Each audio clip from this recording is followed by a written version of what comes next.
லைலத்துல் கத்ர் இரவை பற்றி பார்ப்போம். லைலத்துல் கத்ர் இரவை ரமலானின் இறுதி 7 நாட்களில் தேடுதல். இது புகாரியில் இடம்பெற்றுள்ள ஹதீஸாகும்.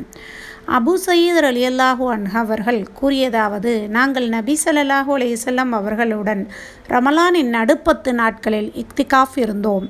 அவர்கள் 20ஆம் நாள் காலையில் வெளியே வந்து எங்களுக்கு உரை நிகழ்த்தினார்கள். எனக்கு லைலத்துல் கத்ர் இரவு காண்பிக்கப்பட்டது. பின்னர் அது எனக்கு மறக்கடிக்கப்பட்டு விட்டது. எனவே நீங்கள் ரமலானின் இறுதி 10 நாட்களில் ஒற்றைப்படை இரவுகளில் அதை தேடிக்கொள்ளுங்கள். நான் லைலத்துல் கத்ரில் ஈரமான களிமண்ணில் சஜதா செய்வதைப் போன்று கனவு கண்டேன்.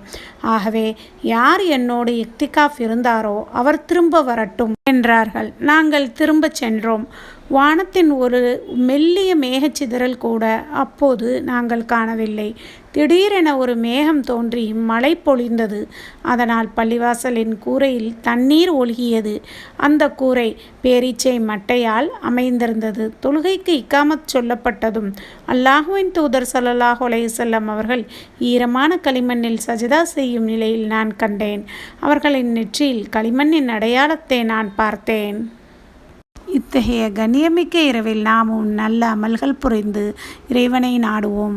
அஸ்ஸலாமு அலைக்கும் வரஹ்மத்துல்லாஹி தஆலா வபரகாத்துஹு.